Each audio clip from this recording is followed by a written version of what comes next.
Good day, everyone, and welcome to the Moody Corporation fourth quarter and full year 2024 earnings call.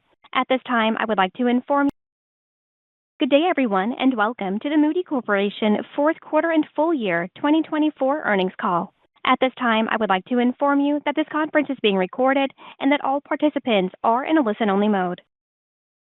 Good day, everyone, and welcome to the Moody Corporation fourth quarter and full year 2024 earnings call. At this time, I would like to inform you that this conference is being recorded and that all participants are in a listen-only mode. At the request of the company, we will open the conference up for question and answers following the presentation. I will now turn the call over to Shivani Kak, Head of Investor Relations. Please go ahead. Thank you. Good morning and thank you for joining us today. I'm Shivani Kak, Head of Investor Relations. This morning, Moody's released its results for the fourth quarter and full year 2024, as well as our outlook for full year 2025 and updates to our medium-term guidance. The earnings press release and the presentation to accompany this teleconference are both available on our website at ir.moodys.com. During this call, we will also be presenting non-GAAP or adjusted figures. Please refer to the tables at the end of our earnings press release filed this morning for reconciliations between all adjusted measures referenced during this call in U.S. GAAP. I call your attention to the safe harbor language, which can be found towards the end of our earnings release. Today's remarks may contain forward-looking statements within the meaning of the Private Securities Litigation Reform Act of 1995. In accordance with the Act, I also direct your attention to the Management's Discussion and Analysis section and the risk factors discussed in our annual report on Form 10-K for the year ended December 31st, 2023, and in other SEC filings made by the company, which are available on our website and on the SEC's website. These, together with the safe harbor statement, set forth important factors that could cause actual results to differ materially from those contained in any such forward-looking statements. I would also like to point out that members of the media may be on the call this morning in a listen-only mode. I'll now turn the call over to Rob. Thanks, Shivani, and thanks very much, everybody, for joining today's call. After our prepared remarks, Steve Tulenko, the president of Moody's Analytics, and Mike West, president of Moody's Investor Service, are going to join Noémie and me for the Q&A portion of the call, and that's something that we've done for a few years now. Before I get into our results, I just want to acknowledge that it's been a difficult few weeks for many members of our team following the tragic loss of our dear friends and Moody's colleagues, Chris Collins and Melissa Nicandri, in the Washington, D.C. plane crash. They really were cherished members of our team, and their Good day, everyone, and welcome to the Moody Corporation fourth quarter and full year 2024 earnings call. At this time, I would like to inform you that this conference is being recorded and that all participants are in a listen-only mode. At the request of the company, we will open the conference up for question and answers following the presentation. I will now turn the call over to Shivani Kak, Head of Investor Relations. Please go ahead. Thank you. Good morning and thank you for joining us today. I'm Shivani Kak, Head of Investor Relations. This morning, Moody's released its results for the fourth quarter and full year 2024, as well as our outlook for full year 2025 and updates to our medium-term guidance. The earnings press release and the presentation to accompany this teleconference are both available on our website at ir.moodys.com. During this call, we will also be presenting non-GAAP or adjusted figures. Please refer to the tables at the end of our earnings press release filed this morning for reconciliations between all adjusted measures referenced during this call in U.S. GAAP. I call your attention to the safe harbor language, which can be found towards the end of our earnings release. Today's remarks may contain forward-looking statements within the meaning of the Private Securities Litigation Reform Act of 1995. In accordance with the Act, I also direct your attention to the Management's Discussion and Analysis section and the risk factors discussed in our annual report on Form 10-K for the year ended December 31st, 2023, and in other SEC filings made by the company, which are available on our website and on the SEC's website. These, together with the safe harbor statement, set forth important factors that could cause actual results to differ materially from those contained in any such forward-looking statements. I would also like to point out that members of the media may be on the call this morning in a listen-only mode. I'll now turn the call over to Rob. Thanks, Shivani, and thanks very much, everybody, for joining today's call. After our prepared remarks, Steve Tulenko, the president of Moody's Analytics, and Mike West, President of Moody's Investor Service, are going to join Noémie and me for the Q&A portion of the call, and that's something that we've done for a few years now. Before I get into our results, I just want to acknowledge that it's been a difficult few weeks for many members of our team following the tragic loss of our dear friends and Moody's colleagues, Chris Collins and Melissa Nicandri, in the Washington, D.C. plane crash. They really were cherished members of our team, and their loss leaves an immeasurable void, and our thoughts are with their families during this incredibly difficult time. Now, on to our results. Moody's delivered a record year in 2024. We grew revenue by 20% to over $7 billion, with strong growth across both businesses. And through disciplined cost management, we expanded our adjusted operating margin by over 400 basis points. And that translated into a 26% adjusted diluted EPS growth, all while executing on strategic investments across both of our businesses. So MIS finished the year on a real high note, 18% total revenue growth, powered by 29% transactional revenue growth in the fourth quarter. And our ratings teams were really active, and it wasn't just in the fourth quarter, but throughout the year, delivering 33% revenue growth for ratings and over 500 basis points of adjusted operating margin expansion for the full year. Moody's Analytics also had a strong finish to the year with 10% recurring revenue growth in the fourth quarter and 9% ARR growth. Decision Solutions continued to lead the way with $1.4 billion in ARR growing at 12%. And as we look to the future, we're continuing to invest to deliver market-leading growth and attractive shareholder returns. And there are some very powerful deep currents that are driving demand across our business. And we've been making investments to ensure that we can capitalize on that demand. And thinking about the future, as we enter the third year since we introduced our medium-term targets, today, Noémie and I are going to provide an update on our key metrics and what underpins our higher adjusted diluted EPS growth range. So as we set out this time last year, on last year's fourth quarter call, 2024 was a year in which we really doubled down on our investments in order to help us capitalize on some big opportunities that are in front of us. And we executed on those foundational investments that we called out on that earnings call at the start of last year. And those included platforming and modernizing. It included new products and also Gen AI. And we focused on the accessibility of our data estate and also enhancements to our risk and resilience posture. We continue to invest in the rating agency and our positioning as the agency of choice for investors and issuers. And I have to say, I'm really proud that we were named Best Rating Agency for an impressive 13th year in a row by Extel, formerly Institutional Investor. It's our experienced analysts, insightful research, and active market engagement that really reinforce our leadership position in the market. And that allows us, in turn, to capitalize on robust periods of issuance like this past year. We've also made investments to address the big shifts that are going on in the capital markets. The first of those is private credit. And I'm not just talking about direct leverage lending, which is a roughly $1.5 trillion market and growing, but also fund finance, infrastructure debt, and asset-backed finance, to name a few. And with dedicated analytical and commercial focus on private credit, we made some really good progress in this space this past year, rating nearly 400 private credit-related transactions in 2024. Similarly, we have a product suite to serve transition finance, and we issued over 150 second-party opinions and more than 20 net zero assessments in 2024, and we have a very strong pipeline there as well. We also have a coordinated commercial and analytical initiative focused on digital infrastructure and data centers to ensure that we are the agency of choice in this space for the years to come. Now, our strong financial performance this year allowed us to accelerate the build-out of MIS's technology applications for our analytical, commercial, and operational teams. And these investments are driving improvements in operational efficiency and are allowing us to be increasingly volume agnostic within a range of issuance. And you can see this come through in our 60% margins in 2024 and our guidance for 2025.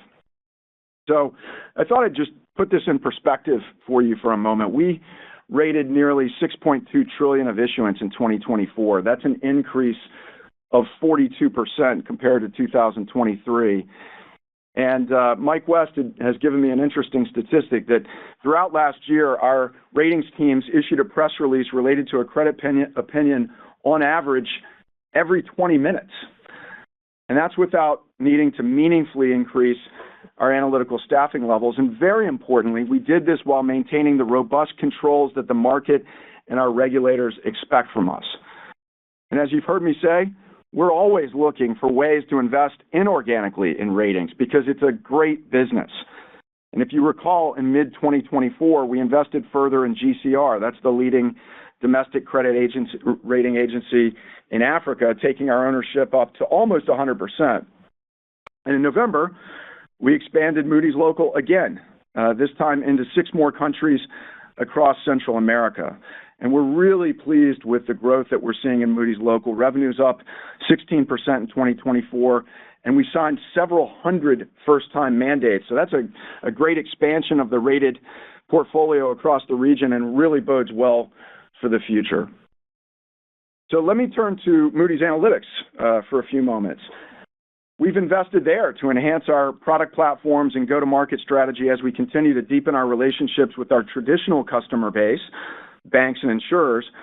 We've also expanded our data coverage and workflow solutions to serve large corporate customers in-demand third-party risk domains. That includes things like KYC, supplier risk, trade credit, transfer pricing, and master data management. And within the last 6 months, we also made 3 important acquisitions that have enhanced our offerings in our banking and insurance businesses and added valuable data and analytics to our risk operating system. And those include Numerated, which extends our loan origination system for banks, Predicat, which adds to our capabilities in casualty underwriting and analytics, and most recently, in January, Cape Analytics, which enriches our insights on properties and will integrate with our cat risk models. So just a little bit more on Numerated for a moment.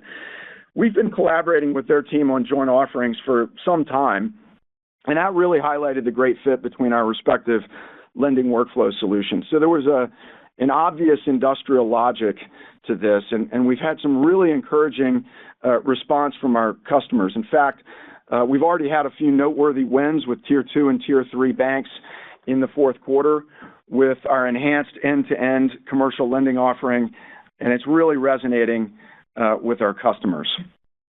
Switching over to insurance, over the last several years, we've talked about the foundational investments that we've made in our cloud-based intelligent risk platform. We call that IRP. And these investments are now delivering meaningful ARR growth for our insurance business. In fact, in 2024, we grew the number of customers on the IRP by almost 20%. And migrating to the IRP then enables insurers to reduce, sometimes by as much as half, the time that they need to model complex scenarios across billions of property locations. And as our platform hosts the most modern, sophisticated, high-definition models, our customers are able to better measure and quantify their financial exposure as well as monitor the evolving risks in their portfolios at scale.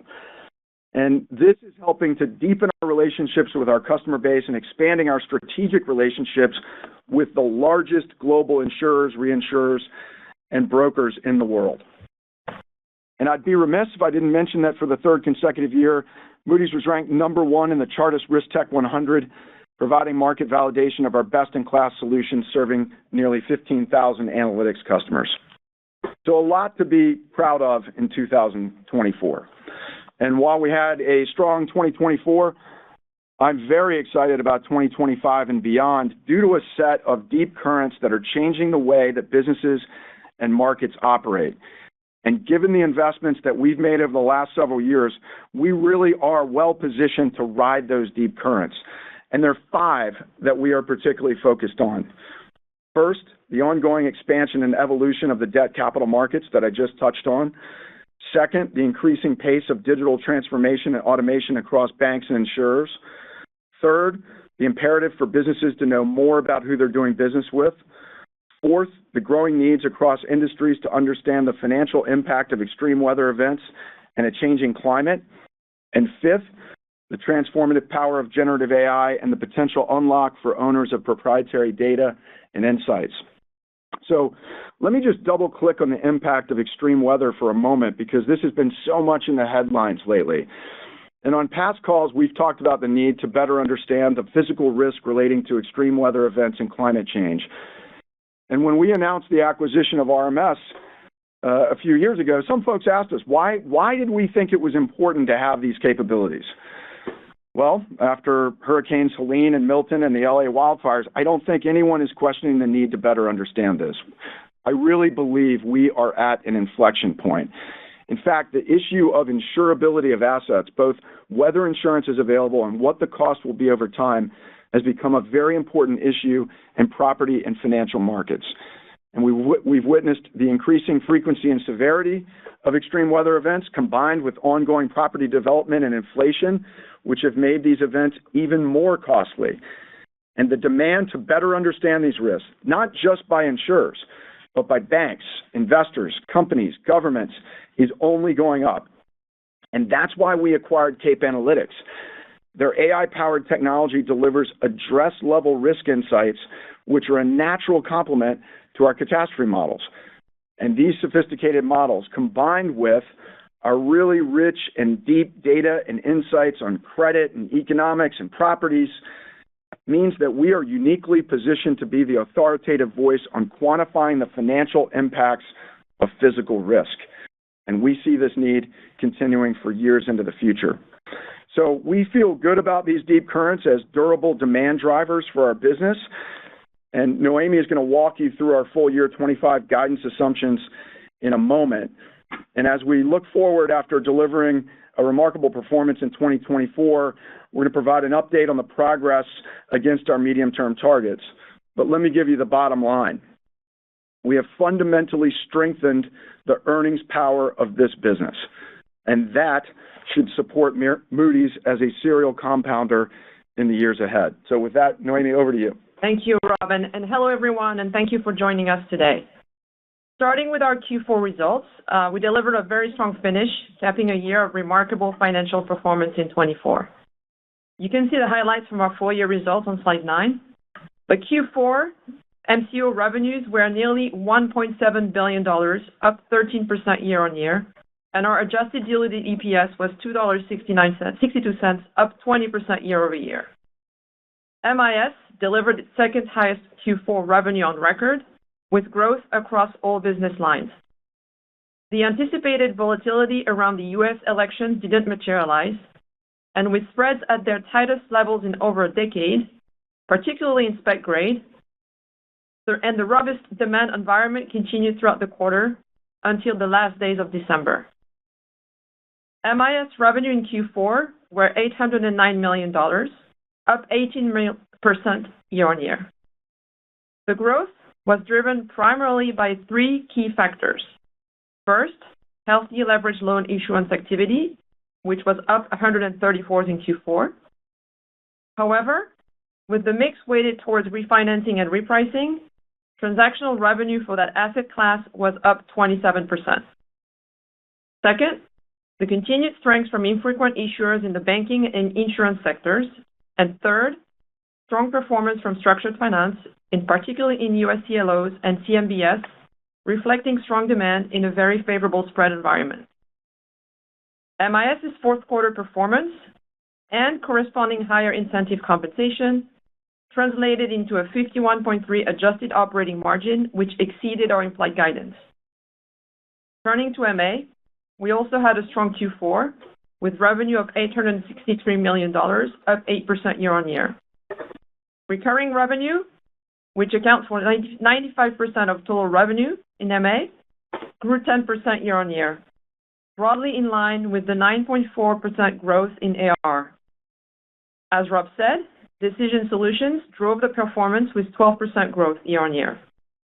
We delivered strong growth across lines of businesses in Decision Solutions, with banking, insurance, and KYC achieving ARR growth of 9%, 12%, and 17% respectively.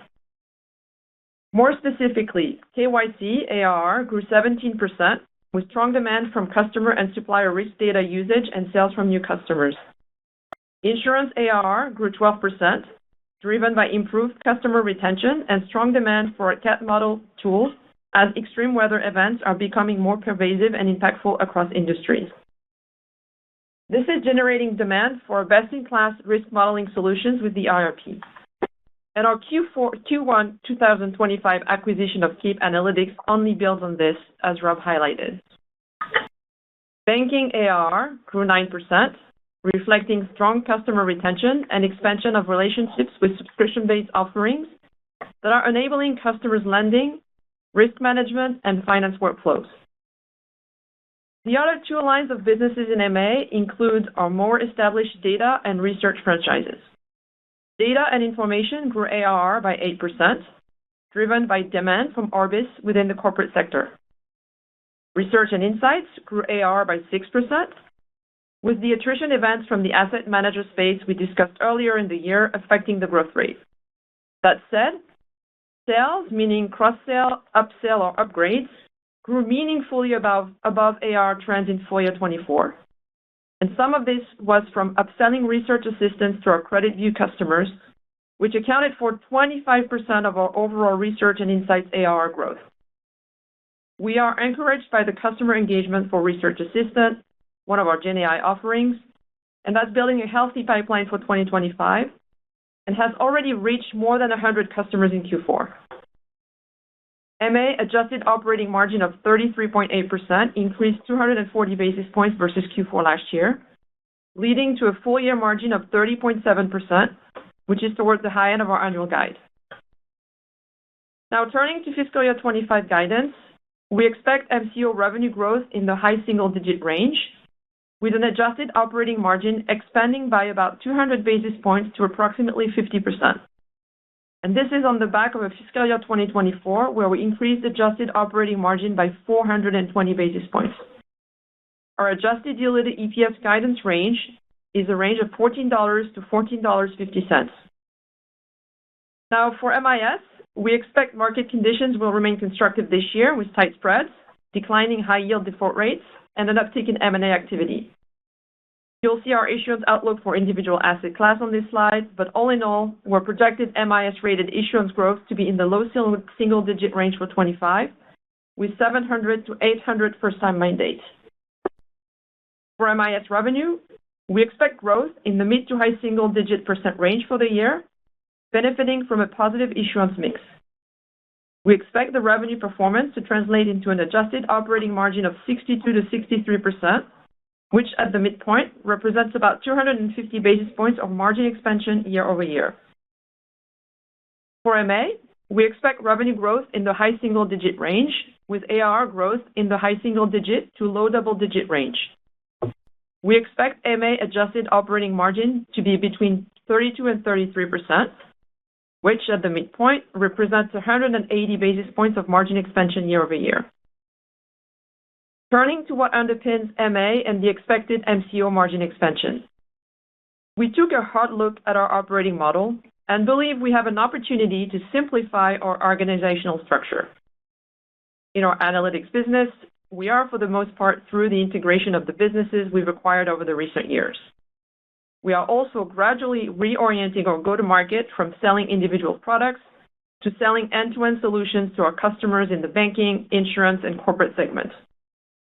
This puts us in a position to combine resources in our customer-facing, marketing, product, and data engineering functions and further consolidate our real estate footprint.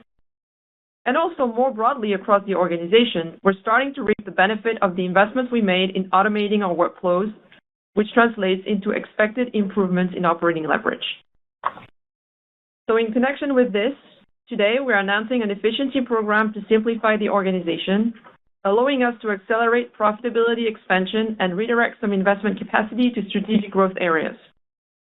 We plan to incur between $200 and $250 million in restructuring charges over the 2-year duration of the plan, primarily in personnel-related costs, for an expected total annualized cost savings in the range of $250 to $300 million upon completion of the plan. We accrued approximately $45 million already in the fourth quarter and expect to record an additional charge in the range of $80 million to $100 million in full year 25, primarily in Moody's Analytics and to a lesser extent within our corporate functions.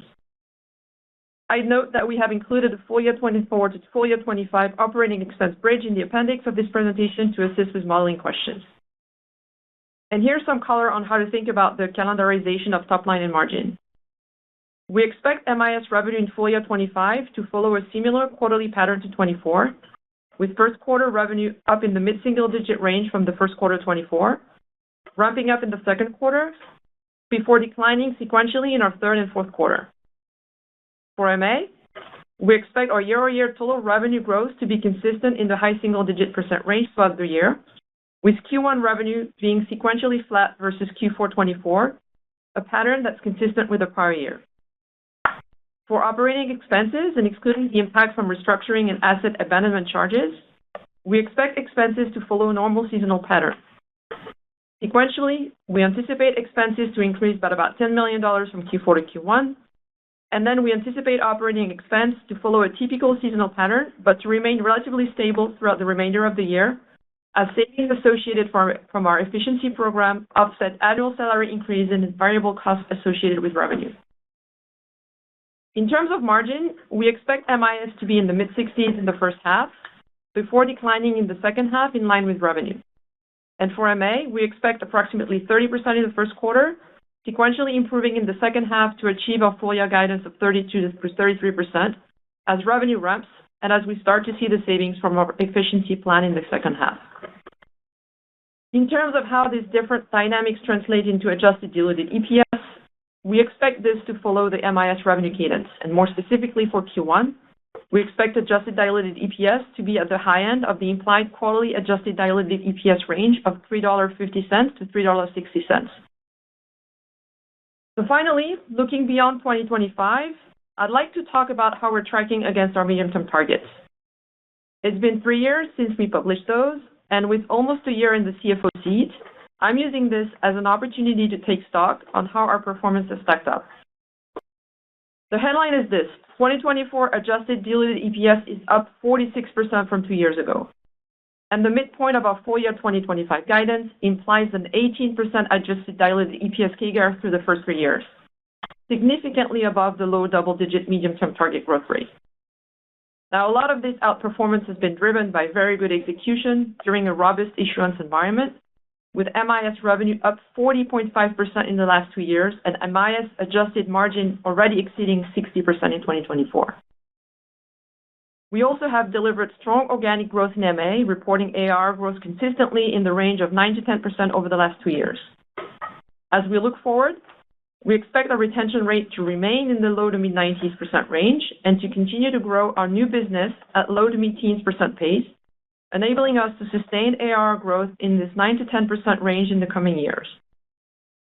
Of note, what's most notably different now from what we envisioned when we initially published our medium-term guidance is that our recent M&A has been at a smaller scale and focused on enriching our offerings to fuel durable growth in our strategic growth areas, including lending and casualty underwriting. On profitability, we've invested in GenAI and process automation more broadly for internal efficiencies. We've invested in the build-out of the MA platform and our data interoperability, all of which are expected to generate increased operating leverage in the coming years. We expect that this, coupled with our program to simplify our organizational structure, will translate into MA margin expansion in the mid to high 30% range by 2027. Now, bringing this all together, for MCO, we are increasing the range for our adjusted diluted EPS growth from the low double-digit % growth to low to mid-teens % growth range, reflecting our ongoing efforts to improve the earnings power of our business. To wrap up, we believe the demand drivers and the execution of our strategy will deliver attractive and sustainable growth and profitability expansion across market cycles. We remain committed to executing on our capital allocation strategy and anticipate consistent, strong free cash flow returns to continue as we work to deliver on both our customers and shareholders. I'd like to thank all of our colleagues around the world for their remarkable contributions to another great year for Moody's. And with that, Rob, Mike, and Steve and I will be happy to take your questions. Operator. Thank you. If you would like to ask a question, please dial *1 on your telephone keypad. If you are on a speakerphone, please pick up your handset and make sure that your mute function is turned off so that your signal reaches our equipment. We ask that you please limit yourself to one question. The option to rejoin the queue will be unavailable. Again, that is *1 to ask a question. We'll take our first question from the line of Manav Patnaik with Barclays. Please go ahead. Thank you. I just wanted to ask about the medium-term guide. I just wanted to confirm if those were organic numbers, particularly on the MA side, and just maybe just some of the moving pieces in there. It sounds like, Naomi, from your last comment, maybe there's less M&A than what you initially thought. Is that correct? So we're in the third year of the medium-term target. As I said, I'm almost a year in the CFO seat, so it's a good time to take stock and look at how we did, how we're tracking. As I said, we're tracking ahead on MCO revenue and adjusted diluted EPS metrics, and MIS operating margin is already at 60%. So we've delivered strong organic growth in MA. We had reported growth consistently in the 9 to 10% range over the last 2 years, and I think that's what you should expect us to deliver over the medium term. To your point, what's to note, we had a bit lower contribution from M&A than what we initially envisioned when we published those medium-term target initially. We had a different rates environment back then. So again, we're committed to deliver 9 to 10 AR growth, as I said, over the medium term, and that's mostly organic. We may do a bit of tucking, but that's really what's driving the main change here. Our next question comes from the line of Ashish Sabadra with RBC Capital Markets. Please go ahead. Yeah, I just wanted to follow up on that midterm questions, particularly on margins. So the MIS margins are already at low 60%. So just wanted to better understand, is there not much room for margin expansion with issuance, just given the high incremental margins there? But also, what does it imply for earnings growth in the midterm? Are we implying a much more modest earnings growth profile? Any color that would be helpful. Thanks. So on MIS margin for 2025, just to kind of give you a little bit more color on what's on our guidance, we got to remember we had a higher incentive compensation accruals in 2024 as a result of the extraordinary performance. We rebaseline that at the beginning of each year, so obviously that gives us a bit of tailwind in margin for 2025. And then in terms of further out in the medium term, we're continuing to make investments in our ratings business. We mentioned the workflows, the rating workflow, the analytical tool, so that we can make our analysts more efficient and really focus on what they do best, which is talking to our customers, our issuance, and doing some research. And we're continuing to invest in our risk and resiliency program. As you know, we are regulated, and so we continue to improve and enhance our internal controls with automation there. And we're investing in a lot of areas that are going to fuel the growth of the ratings business in the long term, like private credit, sustainable finance, and I'm sure Mike and Rob can give some color on that as well.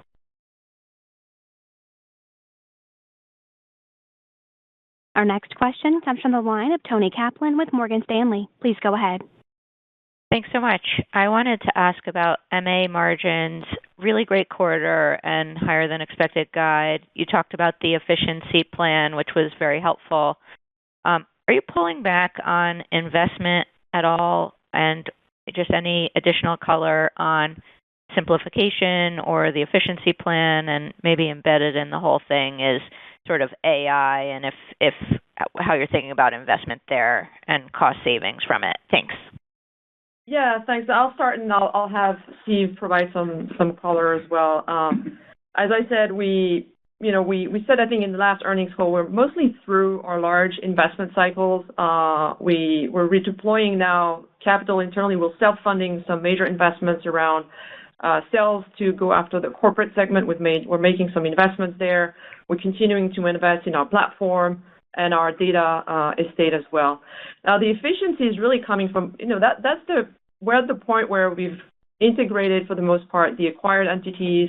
We're shifting a little bit our go-to-market to focus more end-to-end solutions towards our customer segment. That gives us some opportunity to simplify the organization, and Steve can talk about some of the things he's doing. We've also, to your point, invested in Gen AI. That's delivered some very nice efficiency gains in engineering, as well as in our customer success group. So obviously, we're starting to reap the benefits of that as well. Everything you said there makes good sense. I would say the simplification dynamic is a rich one, and I think a very valuable way to think about this. Maybe most importantly, we're concentrating on those use cases and those areas where we perceive the demand to be the richest among our customers. Rob talked about big drivers of growth in the future, and we're making investments in those concentrating on those and redeploying toward those, sometimes redeploying out of some areas that aren't going to be as fast growing. So that's probably the other big change there. Just to reinforce, Gen AI really is making a difference internally. We're pretty excited about the productivity gains we're seeing in engineering especially, and starting to see some on the sales side as well, already seeing some in customer service, so pretty excited about that. Our next question comes from the line of Alex Kramm with UBS. Please go ahead. Yes. Hey, good morning, everyone. I guess good afternoon now. But very quickly on the rating side, obviously laid out kind of some of your expectations, but maybe you can dig a little bit deeper for 2025, the puts and takes on the range. Where do you think some upside can come from, for example, M&A, and what do you see as the biggest risk for the outlook here? Thanks. Hey, Alex, it's Rob. Thanks for the question. So let me give you a little insight into maybe a few of the, some of the key assumptions here in the outlook. I mean, first of all, economic growth we think is going to support broader market activity. Spreads are tight. They may widen a little bit during the balance of the year, but will still be well below historical levels we expect. And we think we're going to see continued strong investor demand. Refinancing and improved M&A activity are going to be key drivers. In regards to refi, there's a fairly wide range of assumptions about refi volumes for leveraged loans in particular for 2025 when you look across all the banks. And it ranges from, leveraged loan issuance being substantially down to being up. And you can see in our webcast deck, we're kind of somewhere in between, down mid-single digits. So that's one. And the second key variable is M&A activity. And we've assumed something like a 50% increase in M&A for 2025, meaning that M&A will be an increasing percent of the use of proceeds. And that is favorable to revenue mix. And just to give you a sense of the sensitivity there, if it was something like 20 to 25% increase, that might be, 2 to 3 percentage points of revenue growth. We also haven't assumed any risk-off periods. When you've got a forecast that calls for more than $6 trillion of issuance, we've assumed virtually all blue sky days. So there are a lot of things, obviously, that go in to issuance. It's not just one assumption, but taken together, Alex, that explains our guidance range for revenues that spans mid to high single digits on low single digit issuance growth. Our next question comes from the line of Scott Wurtzel with Wolfe Research. Please go ahead. Hey, good morning, guys. Thank you for taking my question. I wanted to go back to Moody's Analytics. I'm wondering if you can speak to just the sort of broader demand environment that you're seeing and how sales cycles are trending. I know, if we go back a quarter or two, maybe on the Gen AI side, there were some longer sales cycles. So wondering if we can get an update on that and just demand more broadly. Thanks. Yeah, so maybe I'll take that. Thanks, Scott, for the question. So I think, first of all, the length of sales cycle has not changed materially over the last 18 to 24 months. I would say that's been a question we've heard a couple of times. And I think in general, we're seeing patterns that are consistent with the patterns we've seen in the last couple of years. I'd say we're very encouraged by the pipeline. Our new business production has actually been very good in 2024 across the board and across segments. Retention strong in 2024 as well. We held, in fact, at the same level, actually slightly higher than what we saw in 23. So retention about the same, maybe a little bit better. New business production in general, better across the board. And I would say pipeline going into 25 is very strong as well. So very encouraging. And if I just add, sorry, just going to add on the new business growth, that was really an encouraging sign that we saw in research and insights, and across all the businesses actually, where we had a new business growth going faster than AR, and we had some very interesting use cases on Research Assistant, and that gives us confidence on the outlook. Our next question comes from the line of Owen Lau with Oppenheimer. Please go ahead. Hi, good afternoon, and thank you for taking my question. So again, MA, sorry for multiple questions here, but you expect your revenue to grow high single digit, even though your ARR is expected to grow high single to low double digit. Should we expect this dynamic, there's still like, I don't know, maybe 2-3% gap between the two, like this dynamic to continue in the near to medium term? When and what does it take for revenue to actually accelerate to low double digit? And also, how much have you baked in some of the new initiatives such as AI, MSCI partnership, and other new product launch in your guidance? Thanks a lot. So just a couple of things on revenue. First of all, that can include some M&A effects, and so AR is an organic constant currency growth number. So that's just one clarification. In terms of the best way to look at it, AR and recurring revenue over a trailing 12-month period should be pretty consistent. If you look at 2024, for example, our recurring revenue was in 9%, and that's very consistent with AR. What's really driving the differences is transactional revenue is going down and provides a bit of a headwind. We'll continue to see that in the foreseeable future as we have still customers remaining on our more on-premise platforms outside of the U.S. in banking and insurance. But we expect that to continue to narrow as we migrate those customers over in the platform. I think that's the best way to look at it. And how about guidance? Have you baked in any AI and MSCI, all these into your guidance? Yeah, we incorporate those into our plans. I would say the sales pipeline's big enough that they are, contributors to the pipeline, but they're not major contributors or material contributors across the whole business. Yeah, I would say though that so it's all baked in, but Research Assistant has been very helpful to sales in Research and Insights, and 25% of the growth in Research and Insight ARR is from customers who subscribed to Research Assistant, and the weighted sales pipeline for Research Assistant is double the total sales for fiscal 24. So we've got larger opportunities around workflow automation, and we're seeing good momentum. So it's an important contributor to growth, even though it's modest in terms of the overall base of revenues. Got it. Thanks a lot. Our next question comes from the line of Jeffrey Silber with BMO Capital Markets. Please go ahead. Thank you so much. With all the discussion coming out of Washington, D.C., I was wondering if you could talk a little bit about first your exposure to federal government as a customer, and then more broadly, in terms of some of the expected policy changes, what the impact on your business might be. Thanks. So in terms of the overall impact, it's pretty small. We have an overall at MCO level, it's less than 1% of our consolidated revenue, and maybe I'll let Rob talk a little bit about some of the policy changes and how we're looking at that. Yeah, so I think it's important to kind of zoom out for a moment and just think about what the world's been through over the last 5 years. And, we've had a pandemic, we had a huge negative shock to GDP and employment. Then we had a huge monetary and fiscal stimulus in response. Then that led to record inflation and an interest rate shock. And as the pandemic subsided, we had 2 military conflicts in key energy producing regions.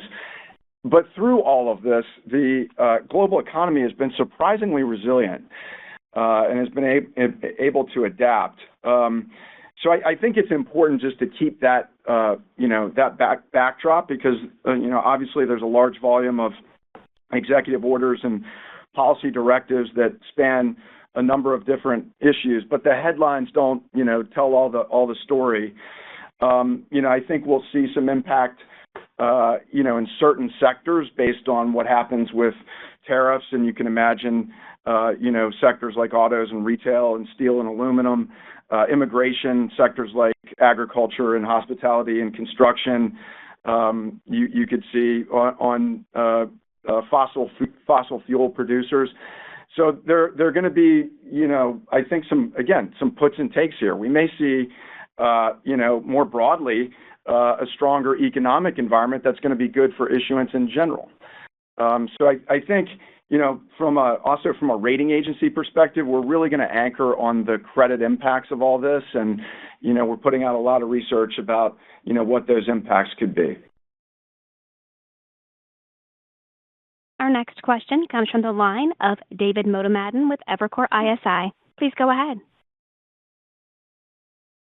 Hey, good morning. I had a question just on the higher medium-term outlook for MIS revenue, the high single to low double-digit growth now versus mid to high growth when you guys last updated these medium-term targets. Could you help me think through what's driving that uptick? Were there any big movements in the long-term building blocks that you've given in the past? Or is it just M&A coming back that's driving that? And maybe also, if you could just talk about how we should think about the third-party private credit rating assessments contributing to that as well would be helpful. Yeah, so I think maybe the first thing just to anchor on is, we're still anchoring off of the base year of 2022 and the medium-term targets that we put out. So we're now a couple years into that. We've got guidance out for the third year, and we're kind of looking out to now, where do we think we're going to be 5 years out in 2027? So we've got 2 years in the books, we've got a year of guidance, and 2 years of unknown. And so what you're seeing is us now just updating, and an important part of that is the performance that we've already achieved. So, that hopefully that gives you a sense. But Mike, maybe just talk a little bit about some of the demand drivers for issuance, because I think that also gives some insight into the durability of growth in ratings. Yeah, thanks, Rob. As Rob mentioned earlier, what you've got is a lower rate of M&A over the last few years that we do anticipate to come back because there's large pent-up demand. But if I move away from some of those traditional M&A refunding studies and think a little bit more broadly about growth of private credit, whether that is in direct lending, whether that's in securitization, whether that's in fund finance, or whether it's in the broader reallocation of capital into the private market away from the banks. Then on top of that, got to think about some of the drivers in that sustainable and transition finance area. There are clean energy commitments around 93% of global GDP, which is expected to translate in investment needs of about 2.5 times by 2030. And Rob also talked about digitalization and digital infrastructure, which again is another multi-trillion-dollar market that needs long-term financing for long-term assets. And that could be project finance, it could be corporate finance, or it could be some form of securitization. So when we think of that third building block, the evolution of the debt capital market, these are some of the things that we're investing in, we are engaging in with market participants and feel very good as part of that medium-term story. Our next question comes from the line of George Tong with Goldman Sachs. Please go ahead. Hi, thanks. Good afternoon. With respect to the MA segment and your medium-term target of high single, low double-digit growth, how are you thinking about growth by subsegments? So decision solutions, research and insights, and data and information. And what do you see as driving the differences in growth between those segments? Maybe I'll take I'll talk to that, George. Thanks for the question. It's Steve. So first of all, if you just think about the core franchises, these franchises have been around literally for decades. The data information business, the research and insights business. These businesses have demonstrated a good track record of solid growth, maybe above average for the industry or above average for a peer group, with ARR numbers in the high single digits. We think that's going to continue very reliably into the future. You've got continued investments in terms of data quality, data coverage, and as well as tools like the GenAI tools that we've talked about as well. So we believe these to be strong, solid performers in the future, delivering good retention and good new business numbers. The Decision Solutions unit, where you have some of the higher growing businesses, most notably the KYC and third-party risk management work that we do to help people understand who they do business with. That's put up some really nice numbers in terms of ARR numbers in the recent past and continues to do so, we think, in the future. So you should see higher growth in the Decision Solutions segment, maybe high single-digit growth in these core franchises that have been around for a long time. A high growth in Decision Solutions driven by a lot of innovation and a lot of work to make our customers' jobs easier, leveraging our data, our analytics, and our software together to solve problems and to help them do their jobs. So I think you'll see a differentiation in that way. Very helpful. Thank you. Our next question comes from the line of Peter Christensen with Citigroup. Please go ahead. Thank you. Good afternoon. Great to be a part of the call. Really nice execution here. I want to get back on the M&A side. You've had some really good speed to market on some new products, some enhancements. I was like to hear any color on your ability to pass on value-based pricing across a number of your products and subsegments there. And then lastly, just curious how you're thinking about headcount for MIS and growth there potentially. Thanks. Maybe I'll start with the questions about MA. Welcome to the call there. Nice to have you on board, by the way. Thanks. The value-based philosophy is, I think, one that we have long talked about and long maintained. We think is really important to the process. Inflation is not as important as the value we create for customers. For example, in MA, we actually provide some statistics. I'm sure Shivani will have this in our investor deck, where we dimension the contributions that come from upgrades and price, and you'll see those are contributions that are very stable and continue over the course of the last couple of years, and we expect it to continue in the future. I think that number was around 7% in 2024, just to give you a benchmark. So the contributions from pricing, I think, are stable, and we expect them to continue going forward. Let's see, do you want to talk about the staffing question? For MIS, I think we've talked about earlier, and that actually drove part of our performance in the fourth quarter and the full year. We're invested significantly in automation and rating workflow to make our analysts more efficient, and you can expect us to continue to do that. We'll obviously continue to invest in our skill set. We have the best analysts, and we'll continue to invest and grow, but probably less than the pace of revenue growth, given the investments we've made in automation. Yeah, the one other thing I'd add, double clicking on Steve's point about, the value prop.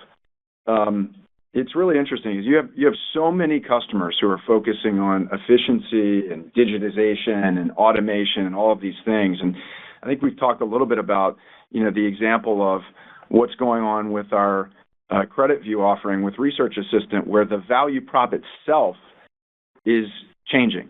So Credit View with no Gen AI enablement is a research subscription product, and Credit View with Gen AI enablement, Research Assistant, custom AI workflows, those kinds of things, is actually something where people can start to say, how do I change the leverage model for labor in my, whether it's my investment team or my research team or whatever it may be. That's a very different conversation and a very different value proposition. Now, the cycle time to have those conversations is different, but that's a pretty exciting evolution of that particular product.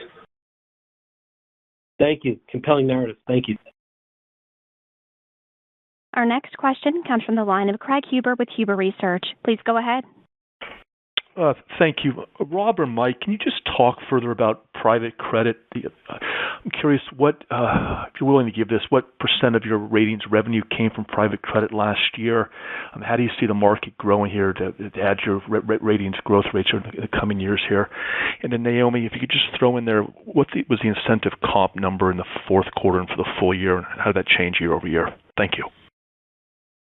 Greg, yeah, let me give you, so we don't break out exactly like you're asking, but we can give you some data points to give you some insight into, the traction that private credit is getting within the franchise. So I mentioned in my prepared remarks that, we had nearly 400 private credit mandates across all of ratings. Now that includes, things like ratings on, BDCs, sublines, closed-end funds, the suite of fund finance, but also, asset-backed finance and middle market CLOs, private ratings for investors. So, and that has grown very significantly in the course of 1 year. And also just to give you a sense, because fund finance is certainly a growing area, and I think it's going to continue to grow for a number of years. And fund finance is in our FIG. We address that through our FIG rating franchise. In 2024, 30% of our first-time mandates in FIG were private credit related. So again, this goes back to when you look at it in the total base, it's still modest, but when you look at it as a percent of growth, you can see that this is starting to make a difference. Mike, do you have anything you want to add just in terms of how we're addressing private credit? Yeah, and thanks for your question, Craig. I mean, as Rob said, we definitely see private credit as a tailwind. It's a rapidly evolving space across all those asset classes. And it's very important when you think about the originator, the transparency around the credit quality. They're looking to move on to the buyer. And then many of the buyers, again, want to know the credit quality and an independent view of that credit quality, because many of these buyers are sensitive with regard to regulation and their own capital allocation. So again, there's many trends that support why independent opinion is very important in a growing asset class.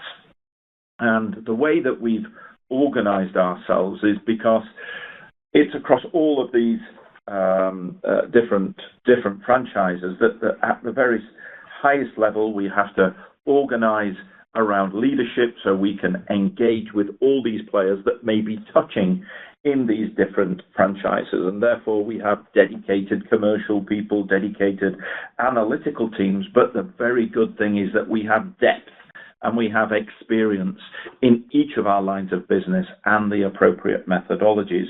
So as they start to develop as individual areas of asset class, we are able and available to discuss at a very early stage, and that's what's very important when you have an evolving market like this. I feel very good about going into 25 and over the medium term. Our next question comes from the line of Jeff Moyler with Baird. Please go ahead. Yeah, thank you. The medium-term growth guidance, obviously really good, but as Rob said, a lot's updating for performance already achieved. I think mathematically it implies lower growth in 26 and 27 relative to what I'd consider your longer-term structural growth, especially in MIS. Are there any specific call-outs there, or should we just not read too much into that? I think Rob said there's kind of blue sky assumptions for issuance in 25, but 25 MIS doesn't look overly inflated by any means relative to the long-term trend, and Mike sounded positive on structural growth. So if you could just help us reconcile what's implied for 26, 27. Yeah, thank you. Maybe the fundamental takeaway for me is, we're not downgrading our, growth assumption for ratings. And hopefully what you're hearing is some real confidence about the medium-term drivers of issuance. So that may be the math. Remember, we've got ranges and other things in here that we're expressing it in ranges, but I don't want you to take away that we think somehow, the growth outlook has been dampened for the ratings business. Yeah, and one other thing I would add is, if you look at the overall picture, is we're really reflecting the MA growth rates that we've observed across our different businesses. And Steve talked about the nuances between our mature franchises and decision and data and information, research and insights, and the faster growing businesses in decision solution. So that's one element. And the other piece that I really want to point out is we're focusing on increased profitability, especially in MA. And that's something that's driving increased profitability going forward, and that's what's behind partially the increase in the adjusted diluted EPS range. Hear you loud and clear. Thank you. Our next question comes from the line of Andrew Steinerman with JP Morgan. Please go ahead. Hi, Naomi. I just wanted to talk about the contribution of M&A in the quarter for both MA and MIS, and also going forward, is the Cape acquisition in the guide? I'm not sure if that closed. Yeah, so it was really small for the fiscal year 2024, Andrew. We had maybe 25 basis points of revenue growth for MA. And then for the full year 2025, what's embedded in our guide, you have a little bit of tailwind from M&A, but you also have some FX headwinds. So net-net, the net of two is really not material to our fiscal year 2025 guidance. And Cape is in there. Cape is in it, yes. Okay, thank you. Our next question comes from the line of Russell Quelch with Redburn Atlantic. Please go ahead. Yeah, hi. Thanks for having me on. In respect of AR growth in KYC, there had been some expectations that would mature after the booms post the pandemic and the Ukraine and Gaza conflicts. Can you talk about what's driving a re-acceleration of growth in that area and how sustainable it is in the high teens range? And then separately, MSCI said on its conference call it was having further conversations with you about expanding your partnership, which is currently in ESG, into perhaps other areas, including private credit. Can you provide an update perhaps on that from your perspective? The KYC. Yeah, so we are believers that we have a better mousetrap when it comes to KYC and third-party risk management, and whether you're talking about knowing who you're doing business with as a customer or a supplier.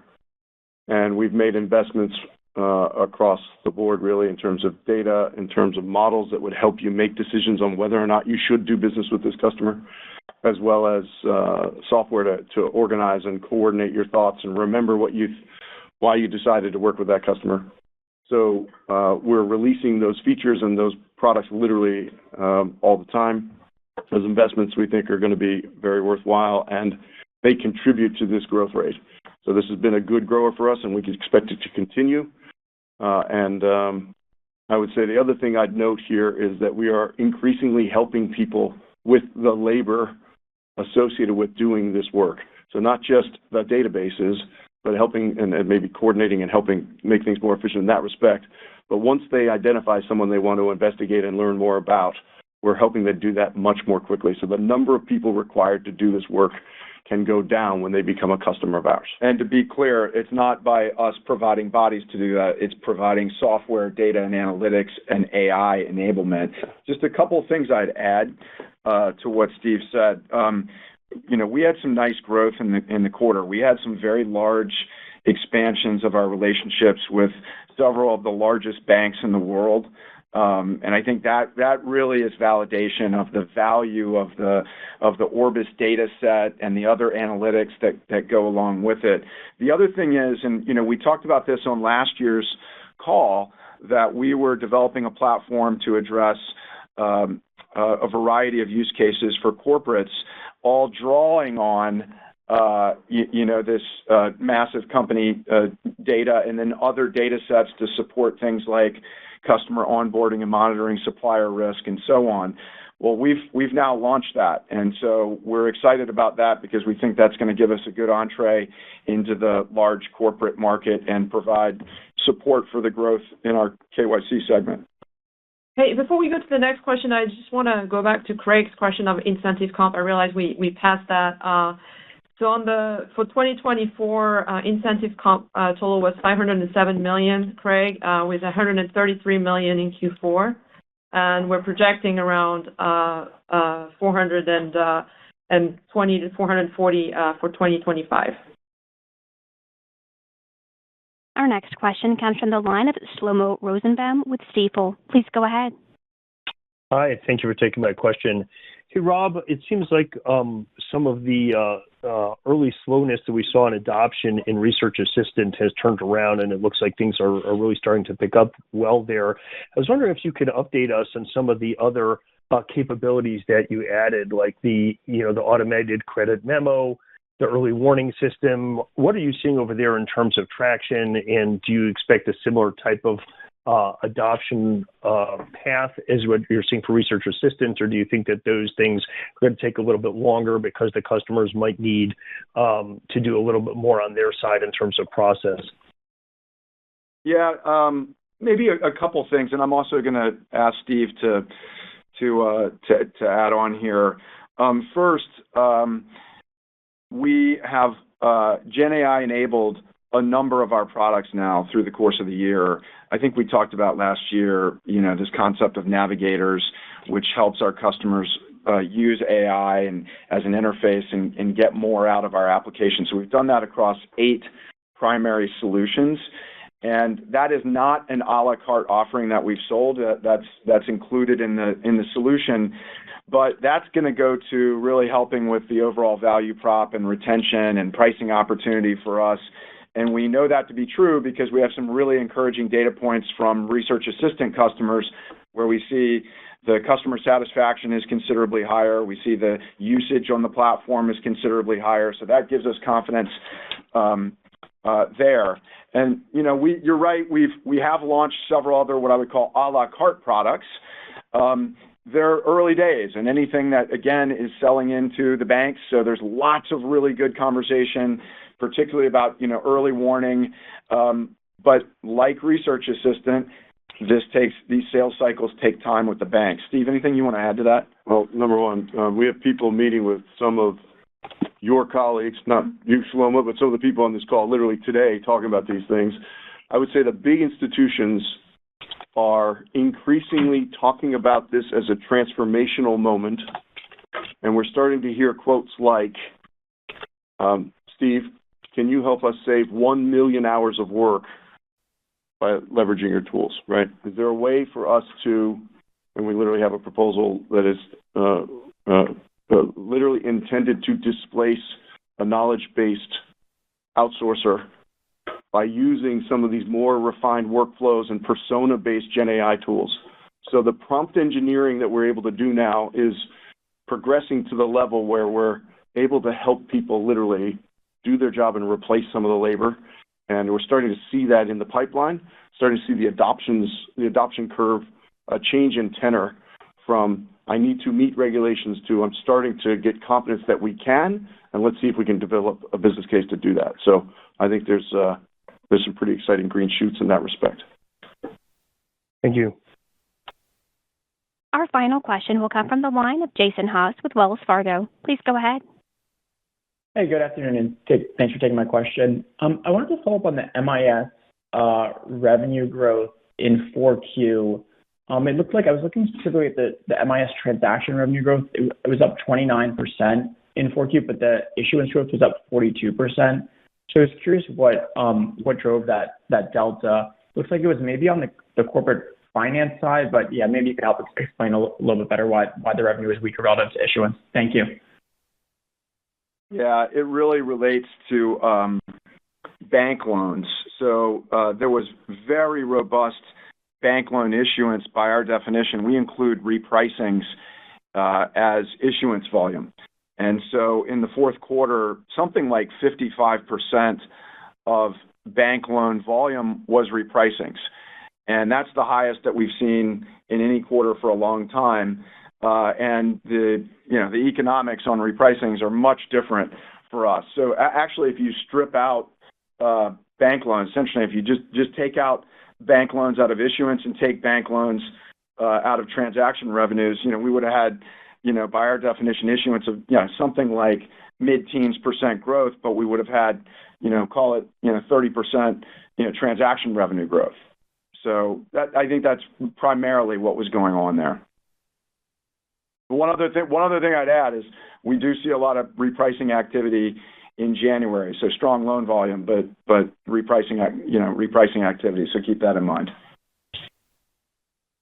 And I will now turn the call back to Rob for any closing remarks. Okay. Well, thanks everybody for your time and your questions, and we look forward to talking to you in the first quarter.